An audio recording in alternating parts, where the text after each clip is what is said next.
નમસ્કાર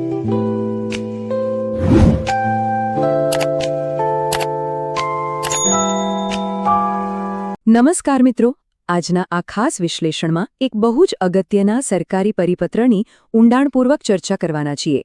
અમરેલી જિલ્લા પંચાયત દ્વારા બહાર પાડવામાં આવેલો આ પરિપત્ર સરકારી કર્મચારીઓ અને વહીવટી વ્યવસ્થા સાથે જોડાયેલા તમામ લોકો માટે ખરેખર ખૂબ જ મહત્વપૂર્ણ સાબિત થવાનો છે. તો ચાલો વધારે સમય ન લેતા સીધા જ આજના વિષય પર આવીએ. તો ચાલો સૌથી પહેલાં તો આ જંગી આંકડા વિશે વાત કરીએ. 10 લાખ રૂપિયા. જી હા, આ કોઈ માની રકમ નથી. સરકારી કર્મચારીઓ માટે ઉપલબ્ધ આ એક ખૂબ જ મોટો કુદરતી વીમા લાભ છે.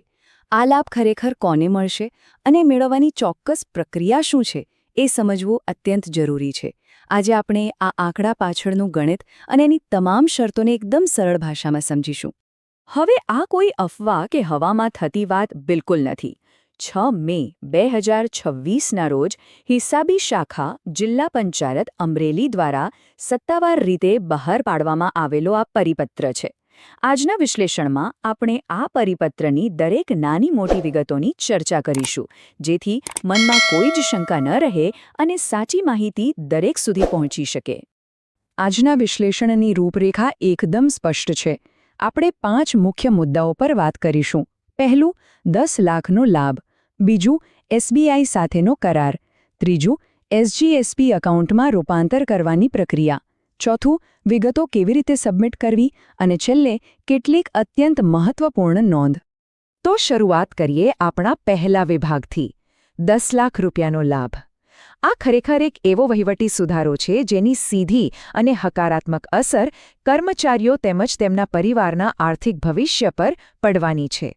પરિપત્રમાં એકદમ સ્પષ્ટપણે જણાવવામાં આવ્યું છે કે અમરેલી જિલ્લા પંચાયત અને તેના તાબા હેઠળની કચેરીઓમાં ફરજ બજાવતા તમામ લાયક સરકારી કર્મચારીઓને બરાબર 10 લાખ રૂપિયાનું નેચરલ ઇન્સ્યોરન્સ કવર એટલે કે કુદરતી વીમા કવચ મળશે. આ ખરેખર એક મોટી રાહત છે.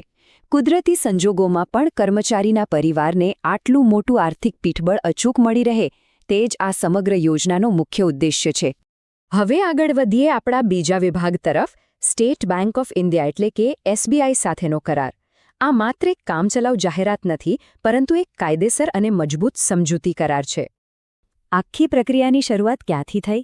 તો અગાઉ ઓગસ્ટ 2025માં થયેલા એક એમઓયુના સંદર્ભ સાથે આની શરૂઆત થાય છે. ત્યારબાદ એપ્રિલ 2026માં સત્તાવાર રીતે એસબીઆઈ તરફથી એક ઈમેલ કન્ફર્મેશન પણ મળ્યું. પણ અહીં સૌથી નોંધપાત્ર વાત એ છે કે આ એમઓયુ, આ કરાર 14 ઓગસ્ટ 2028 સુધી સંપૂર્ણપણે માન્ય રહેશે. મતલબ કે આગામી 2 વર્ષો સુધી આ સુવિધાનો લાભ મળશે. પણ હા, એના માટેની વહીવટી પ્રક્રિયા અત્યારે જ પૂરી કરવી અત્યંત આવશ્યક છે. અને અહીં જ આવે છે આપણો ત્રીજો અને કદાચ સૌથી મહત્વનો મુદ્દો, એસજીએસપી એકાઉન્ટમાં રૂપાંતર. આ માત્ર બેંકનું કામ નથી, પરંતુ પેલા 10 લાખના વીમા કવચને અનલોક કરવાની આ એક માત્ર ચાવી છે. ઘણાને પ્રશ્ન થતો હશે કે આ એસજીએસપી વળી શું છે? એનું પૂરું નામ છે સ્ટેટ ગવર્મેન્ટ સેલરી પેકેજ. આ એસબીઆઈની એક એવી ખાસ કેટેગરી છે જે માત્ર ને માત્ર સરકારી કર્મચારીઓ માટે જ બનાવવામાં આવી છે. જો કોઈ કર્મચારીનું ખાતું માત્ર એક સામાન્ય બચત ખાતું એટલે કે રેગ્યુલર સેવિંગ્સ એકાઉન્ટ હશે તો તેમને આ એમઓયુ હેઠળના વીમાનો કોઈ જ લાભ નહીં મળે.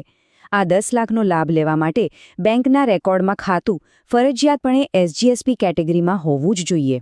એટલે જ અહીં સૌથી અગત્યની વાત એ છે કે તમામ સરકારી કર્મચારીઓએ જાતે જ એ ખાતરી કરવાની છે કે તેમનો પગાર જે ખાતામાં જમા થાય છે તે એસજીએસપી છે કે નહીં. પરિપત્ર બહુ જ સ્પષ્ટ સૂચના આપે છે કે જો ખાતું હજુ પણ એસજીએસપીમાં તબદીલ થયેલું ન હોય તો તાત્કાલિક પોતાની એસબીઆઈ શાખાનો સંપર્ક કરીને તેને કન્વર્ટ કરાવવું પડશે. આ ખાતરી કરવાની સંપૂર્ણ જવાબદારી કર્મચારીની પોતાની જ રહેશે. હવે ખાતું એસજીએસપી થઈ ગયું. પછી શું? તો એના માટે આપણો ચોથો વિભાગ જોઈએ, વિગતો સબમિટ કરવાની પ્રક્રિયા. આ વહીવટી પ્રક્રિયાને એકદમ સરળ રીતે સમજવી જરૂરી છે. આખી પ્રક્રિયાને આપણે 3 સાવ સરળ સ્ટેપ્સમાં વહેંચી શકીએ છીએ. પહેલું, એકાઉન્ટ એસજીએસપી છે એની ખાતરી કરવી. બીજું, નિયત કરેલા 9 કોલમના ફોર્મમાં માહિતી ભરવી. અને ત્રીજું, કચેરી દ્વારા આ તમામ માહિતી એકત્રિત કરીને સંબંધિત જગ્યાએ મોકલી આપવી. બસ આટલો જ ક્રમ જાળવવાનો છે. પણ હા, માહિતી મોકલતી વખતે અમુક કડક નિયમોનું પાલન કરવું બહુ જ જરૂરી છે. સૌથી પહેલી શરત એ છે કે ડેટા માત્ર અને માત્ર અંગ્રેજી ભાષામાં જ હોવો જોઈએ. કચેરીઓએ પોતાના તમામ કર્મચારીઓનો ડેટા એક સાથે ભેગો કરવાનો છે. છૂટીછવાઈ માહિતી બિલકુલ નથી મોકલવાની. આ માહિતી સહી કરેલી હાર્ડ કોપીમાં તો આપવાની છે જ, પણ સાથે એક એક્સેલ ફાઇલ રૂપે સોફ્ટ કોપી સીધી એસબીઆઈના સત્તાવાર ઈમેલ આઈડી cmsbd3.bao@sbi.co.in પર પણ મોકલવાની રહેશે. આ ઈમેલ એડ્રેસ ખાસ નોંધી લેવા જેવું છે. અને જે 9 કોલમના ફોર્મેટની વાત થઈ રહી છે, તે બરાબર આ જ નિયત નમૂના મુજબ હોવું જોઈએ. આમાં પોતાની મરજીથી કોઈ જ ફેરફાર કરવાનો નથી કે કોઈ નવી કોલમ ઉમેરવાની નથી. તમામ વિગતો ચોકસાઈપૂર્વક અને અંગ્રેજીમાં જ ભરવાની રહેશે, જેથી બેંકની સિસ્ટમમાં આગળ જતા કોઈ જ ખામી ન સર્જાય. હવે આપણે આજના વિશ્લેષણના 5મા અને છેલ્લા પડાવ પર આવી પહોંચ્યા છીએ. કેટલીક અત્યંત મહત્વપૂર્ણ છેલ્લી યાદી. જો એકાઉન્ટ કન્વર્ટ કરવા બાબતે કે પછી આખી પ્રોસેસ બાબતે હજુ પણ કોઈ મૂંઝવણ હોય તો ગભરાવાની જરૂર નથી. પરિપત્રમાં સ્પષ્ટ જણાવાયું છે કે અમરેલી ખાતે આવેલી એસબીઆઈની મુખ્ય શાખાનો સીધો સંપર્ક કરી શકાશે. બેંકના અધિકારીઓ યોગ્ય માર્ગદર્શન આપવા માટે જ ત્યાં ઉપલબ્ધ છે. તો આજના આ વિશ્લેષણના અંતે એક બહુ જ સીધો અને અગત્યનો સવાલ ઊભો થાય છે.